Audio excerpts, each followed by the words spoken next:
Bonjour, c'est Ursule encore. On est le 16 mai 2018 et je viens sonner la trompette aujourd'hui encore et nous rappeler qu'il est très important qu'on puisse nous apprêter parce que notre Seigneur Jésus-Christ revient chercher son épouse. Alors c'est cette église-là, formée de chrétiens un peu partout et aussi même des personnes qui ne vont pas à l'église, alors, mais qui ont au fait tout sacrifié pour Jésus-Christ, qui lui ont donné leur vie et qui vivent pour lui dans vraiment la repentance et maintenant une vie de sanctification. Alors, ce groupe-là, quand Jésus-Christ reviendra, c'est ce groupe-là qui sera enlevé. C'est pas parce qu'on va à l'église les dimanches, c'est pas parce qu'on est membre d'une dénomination qu'on sera enlevé, par exemple. Seuls ceux-là qui sont purs. Alors, c'est sûr que il n'y a pas un être humain qui peut dire je suis sûr à 100%. Mais nous sommes sanctifiés par Jésus-Christ. C'est ça qu'il a dit. Il nous purifie par sa parole. Et si on marche vraiment dans la dépendance totale de lui, il va nous donner de nous repentir à chaque fois que nous commettons un péché. Et puis, bon, sa parole nous sanctifie. Donc voilà, alors il est donc important qu'on puisse vraiment prendre au sérieux les appels à la repentance de notre Seigneur Jésus-Christ et puis de l'attendre dans le calme et la persévérance, dans la prière, bien sûr. Donc voilà, aujourd'hui, je viens apporter un enseignement sur une question qui est assez houleuse dans le milieu chrétien, c'est peut-on perdre son salut? Alors, je suis sûre que vous avez déjà entendu les débats là-dessus. Alors, peu importe la dénomination, alors le débat est houleux sur ce sujet-là. Je me rappelle quand j'étais encore vraiment assez jeune, dans la vingtaine, il y a un pasteur qui est venu prêcher dans notre église et il a enseigné sur le fait qu'on pouvait perdre le salut. Alors, on pouvait entendre, en tout cas, une mouche voler. Hein? Et alors, il n'a plus jamais été invité dans mon église. Alors, bon, voilà. Alors, pour vous dire comment les chrétiennes perçoivent ce sujet-là. Alors, mais quand dit la Bible, au fait, est-ce qu'on peut perdre son salut? Alors, c'est sûr que la Bible a une réponse pour nous. Et qui a amené ce débat-là, évidemment, c'est l'ennemi de nos âmes, Satan, qui crée toujours des débats afin de détourner les enfants de Dieu de ce qui est essentiel. Et pourquoi l'a-t-il soulevé? Évidemment, bon, c'est pour nous éloigner de notre Dieu. Et donc, voilà. Et maintenant, en tant qu'enfants de Dieu, nous sommes sauvés par grâce, nous dit la parole de Dieu. Alors, la parole de Dieu dit que ça ne vient pas de nous, mais c'est le don de Dieu. Alors, quand on a un don, ça veut dire que Dieu nous l'a donné. Pardon, il nous a donné quelque chose, car c'est dit que, car Dieu a tant aimé le monde qu'il a donné son Fils unique, afin que quiconque croit en lui ne périsse point, mais qu'il ait la vie éternelle. Ça, c'est Jean 16, 33, je pense. J'espère que je ne me trompe pas, parce que souvent on recite le verset et puis on n'a pas forcément la référence. Alors, Dieu a tant aimé le monde qu'il a donné. Et vous savez que quand Dieu donne, il ne reprend pas. Il ne reprend pas. Et quand on est l'enfant de Dieu et qu'on sait que Dieu a donné, qu'est-ce qu'on fait? On écoute sa voix. On s'accroche à lui. On fait ce qu'il dit. Il dit dans Jean 10, le verset 26 à 28, que mes brebis entendent ma voix. Elles ne suivront point un autre. Et j'aimerais ça qu'on lise pour se faire une bonne idée de ce qui est dit. Alors, le verset, c'est Jean 10, le verset 26 à 28, ça dit ceci.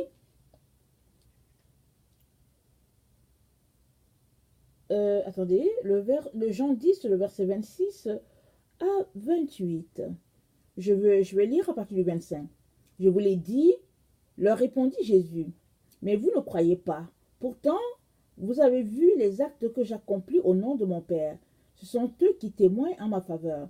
Mais vous ne croyez pas. Pourquoi? Parce que vous ne faites pas partie de mes brebis. mes brebis écoutent ma voix, je les connais et elles me suivent. Je leur donne la vie éternelle, jamais elles ne périront et personne ne pourra les arracher de ma main. Alors voilà, Jésus dit que les brebis, ces brebis entendent sa voix, elles ne suivent pas un autre et personne ne les arrachera de sa main. Mais pourquoi est-ce que les brebis de Jésus entendent sa voix? C'est parce qu'ils savent que c'est lui qui leur a donné la vie. Alors, généralement, si vous voyez un peu les brebis, elles suivent toujours leur maître. Alors, mon grand-père était un berger, mes deux grands-parents étaient des bergers, et, en tout cas, ils avaient des animaux. Bon, ils avaient des bœufs, des moutons et tout. Alors, donc voilà, je ne sais pas si on les appelle bergers, mais en tout cas, ils avaient plein d'animaux. Alors, pour ceux qui étaient des moutons, et qui sont les brebis, elles suivent quand mon grand-père ou bien mon oncle passait en avant, elles suivent celui qui est en avant d'eux. Ils connaissent leur maître. Et puis dès qu'il arrive quelque part, s'il doit leur donner à manger, elles sont après lui. Alors, elles ne suivent pas quelqu'un d'autre, elles suivent leur maître. Et elles écoutent quand il leur dit d'aller dans telle direction, elles vont dans telle direction, elles vont dans la direction de leur maître. Mais supposons que là, parmi les brebis, il y a un qui s'égare. Suppose, le berger va aller chercher la brebis. Mais si la brebis est têtue, elle va continuer sur son chemin. Mais toujours est-il que ce qui est extraordinaire avec les brebis, c'est que généralement, quand le berger ramène la brebis, elle obéit toujours. Elle revient, elle vient trouver les autres, parce qu'ils aiment toujours être en groupe, les brebis. Alors, le Seigneur dit, mes brebis entendent ma voix. Donc, elles reconnaissent la voix de leur Seigneur.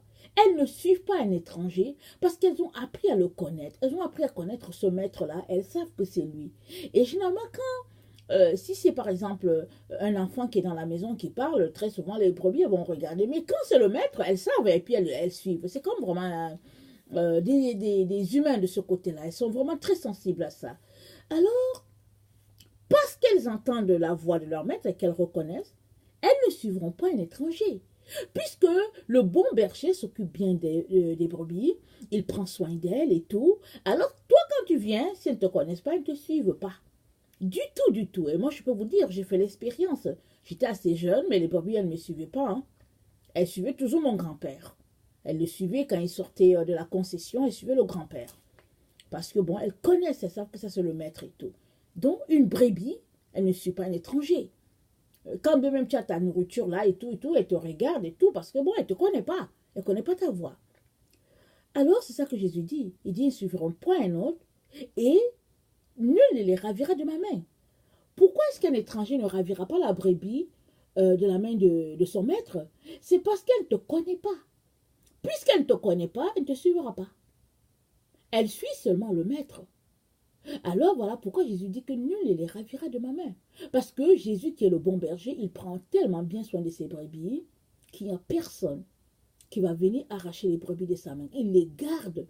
Et la brebis sait aussi que c'est son maître qui est là. Elle ne va pas s'en éloigner.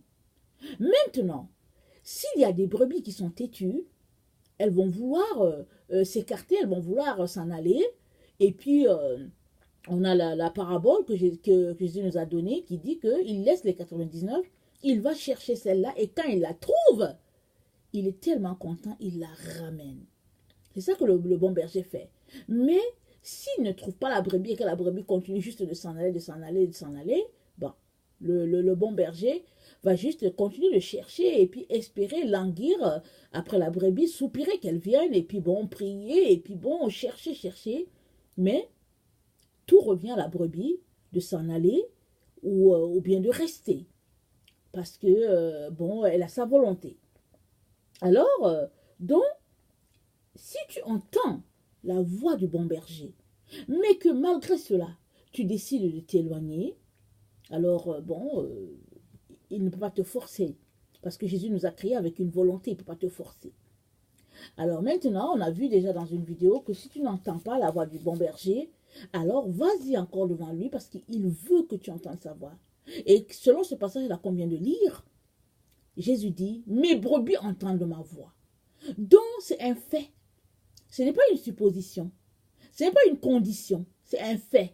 Alors, si tu es une brebis du Seigneur, tu devrais entendre sa voix. Et si tu es une jeune brebis, on comprend que tu t'exerces à entendre sa voix et que bon, c'est pas tellement encore facile, mais tu entends sa voix. Alors, maintenant, suppose que tu es une brebis qui te comporte comme le fils prodigue. Dans Luc 15, le verset 11 à 32, on ne va pas s'étendre là-dessus. Luc 15 nous dit que c'était une parabole que Jésus a donnée. Il dit qu'un homme avait deux fils. Il y a l'un qui est venu le voir pour lui dire « Donne-moi ma part d'héritage et puis je vais m'en aller ». Et le père, sans hésiter, le père a donné l'héritage à l'enfant. L'enfant est parti et il a dilapidé sa part, il a tout gaspillé. Et il a pris conscience en lui-même et il s'est dit, ici où je me trouve, je n'arrive même pas à avoir la nourriture qu'on donne aux pourceaux. Alors que dans la maison de mon père, il y a toutes ces choses-là. Alors il a dit, voilà, je vais aller, je vais trouver mon père, et puis je vais dire, mon père, j'ai péché contre toi. Donc il a raisonné en lui-même. Alors il s'est repenti de ce comportement-là, il a décidé de retourner vers la maison de son père. Mais toujours est-il que son père avait toujours les yeux sur la route. Et quand il a vu son fils venir, il a couru pour se jeter au cou de son fils. Et le fils est venu, il a dit, Père, j'ai péché contre toi, j'ai péché contre le ciel et contre toi, je ne suis pas digne d'être appelé ton enfant. Le père a dit, viens. Le père l'a embrassé, il a dit aux gens, tuez les veaux gras, et puis faites la fête parce que mon fils qui était perdu est revenu. Alors, imaginez maintenant que ce fils-là ne soit pas revenu. Qu'est-ce qui allait se passer? Il allait se perdre, n'est-ce pas? Parce que c'est lui qui est parti. Il a décidé de partir. Il a demandé sa part, le père lui a tout donné, et puis il a tout dilapidé. Mais l'amour du père est tel que, quand il est revenu, sans les richesses, sans rien, tout ce qui intéressait le père, c'était que le cœur du fils était à nouveau à la maison, et le père l'a embrassé, et puis le père a fait une grande fête. Parce que son fils qui était perdu est revenu. Alors, pourquoi est-ce que je prends cet exemple-là? Je prends cet exemple-là pour nous dire que le salut, Dieu l'a déjà donné une bonne fois pour toutes. Il ne peut pas te retirer ce qu'il t'a donné. Parce que Dieu donne toujours, il ne fait que donner. C'est un Père rempli d'amour. Mais si tu décides de partir, il va te laisser partir. Pourquoi? Parce que Dieu n'est pas un geôlier. Il n'est pas vraiment un homme méchant là qui est là avec sa chicote et puis sa matraque et puis dès que tu dis bon je te laisse et puis il te chicote et puis il t'intimide, il t'écrase. Non, le Père n'est pas comme ça. Il est rempli d'amour et de compassion. Il est rempli de beaucoup de grâce envers chacun de ses enfants. Alors celui-là est venu le voir. Oui, ici, là, dans la parabole, le père de ces deux garçons fait symbole du Père éternel, qui est Dieu. Alors, quand l'enfant est venu le voir pour lui dire, donne-moi mes biens, le père n'a pas dit, oh non, c'est moi qui ai travaillé, et puis tatati, tatata, je ne suis pas encore mort, je ne te donne pas l'héritage. Il n'a pas dit ça. Il a pris la part, l'héritage, il a donné à l'enfant. Et certainement, il devait être tellement triste. Il devait prier à tous les jours, il devait pleurer. C'est quelque chose, c'est une situation qui est très difficile, hein, vous savez, pour les parents. Mais il a espéré que l'enfant revienne. Et l'enfant est revenu vers la maison de son père. Ce n'est pas le père qui l'a chassé. Mais il est sorti de la main de son père et il est parti. Alors, c'est lui qui a renié le salut de son père. Il a renié. Il est parti. Mais après, il a pensé en lui-même et il est revenu. En revenant, il est revenu dans les bras de son père encore. Alors, si on regarde bien cet exemple-là, on comprend que Dieu ne lui a pas enlevé le salut, Dieu ne l'a pas chassé, mais c'est l'enfant qui s'est retiré de la main du Père. Et il est parti. Et s'il ne revenait pas, le Père ne pouvait rien faire pour lui. Il ne pouvait rien faire. Alors, ne vous laissez pas berner et tromper par ces gens-là qui disent qu'on ne peut pas perdre son salut. Oui, Dieu ne va jamais t'enlever ce qu'il t'a donné, mais toi, tu peux décider de t'en aller, exactement comme l'enfant prodigue. Et ce ne serait pas le Père qui t'a enlevé le salut, c'est que c'est toi-même qui a renoncé au salut. C'est toi-même qui as dit que tu ne veux pas. Tu ne veux plus de ce salut-là. Et si on voit les choses comme ça veut dire que oui, on peut perdre son salut. Pas que le Père te l'aurait enlevé, mais toi-même, tu aurais décidé de t'en aller. Alors, j'aimerais qu'on regarde Hébreux 10, le verset 26 à 29. Je lis dans la version du Semeur. Alors, Hébreux 10, le verset 26 à 29. Excusez. En effet, si après avoir reçu la connaissance de la vérité, nous vivons délibérément dans le péché, il ne reste plus pour nous de sacrifice pour les péchés. La seule perspective est alors l'attente terrifiante du jugement et le feu ardent qui consumera tout ce qui se révolte contre Dieu.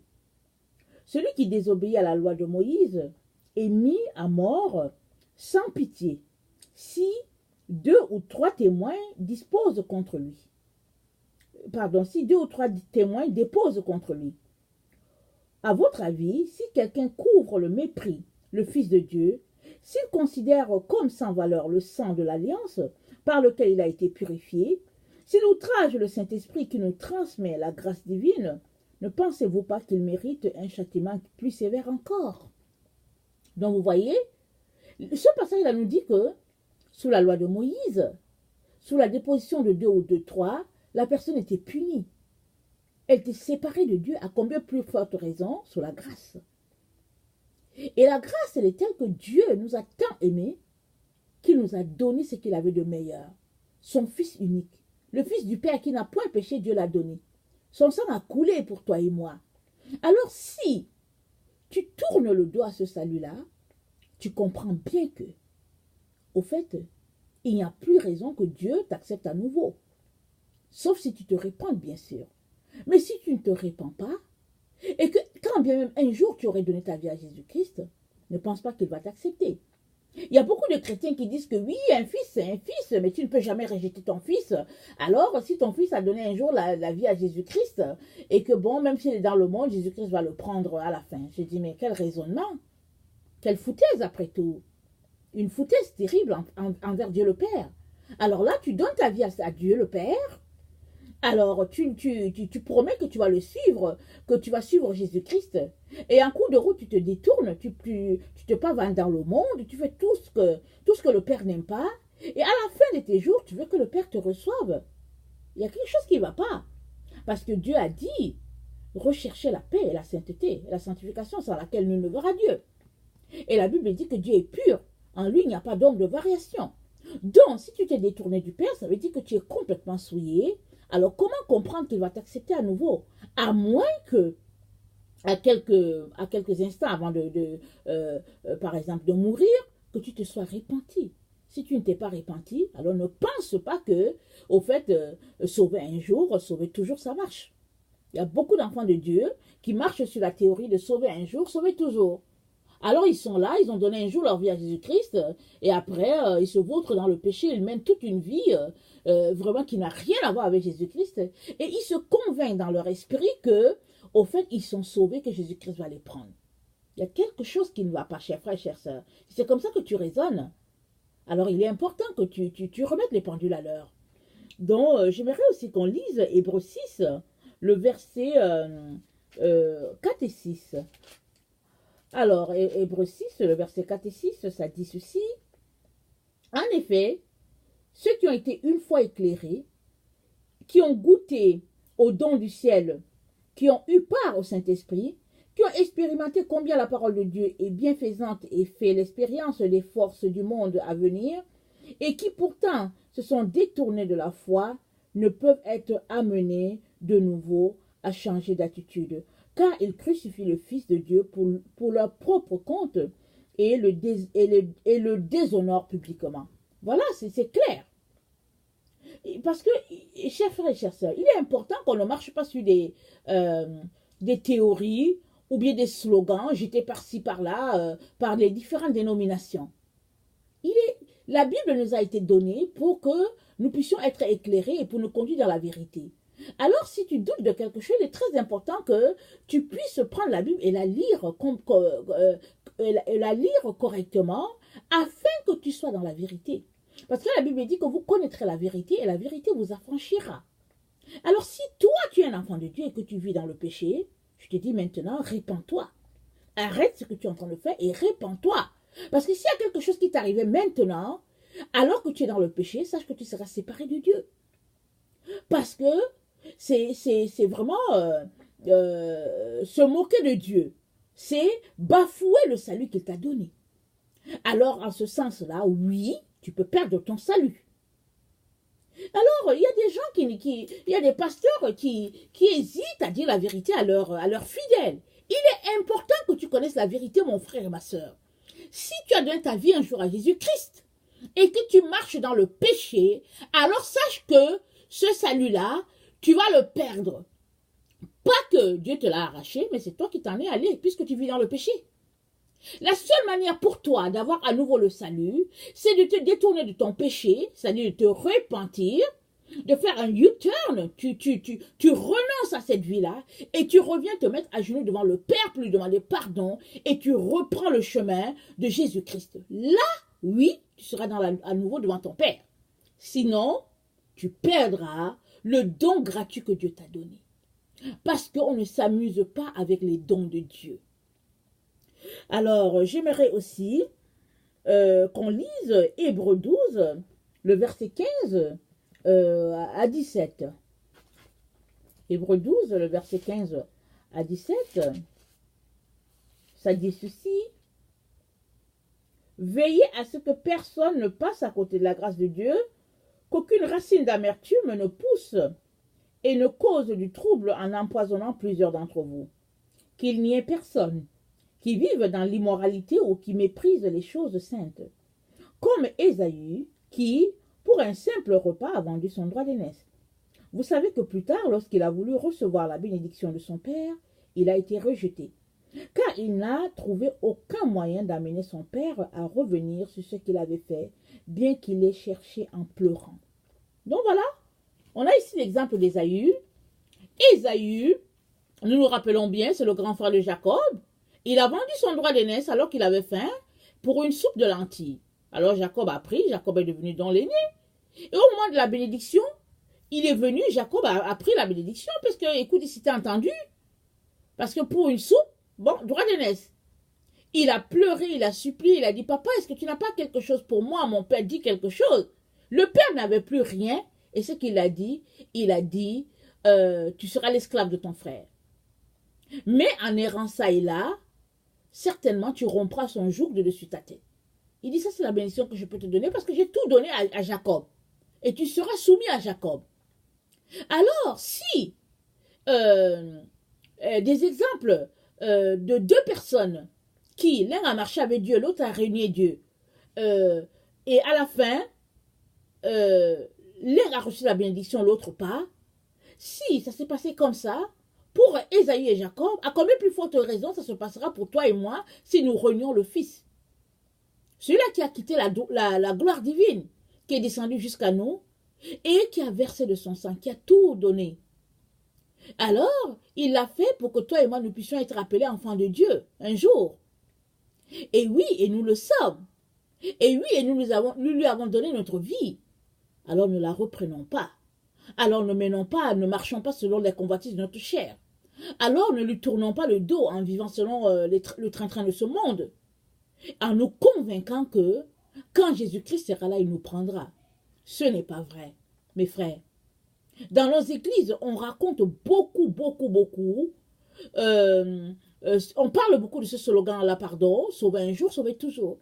Si bien que plusieurs enfants de Dieu marchent dans le péché, ils renient carrément le Père, ils bafouent les principes de Dieu, mais ils se convainquent qu'ils sont sauvés. Et ils parlent vraiment, quand ils ouvrent la bouche pour parler, on dirait des païens. On dirait vraiment des gens qui n'ont jamais connu Dieu. Mais quand il vient le moment de parler du ciel ou de l'enlèvement, ils te disent qu'ils seront là. Pourtant, ils marchent dans les convoitises de ce monde. Alors, peut-être que ce que je dis te choque.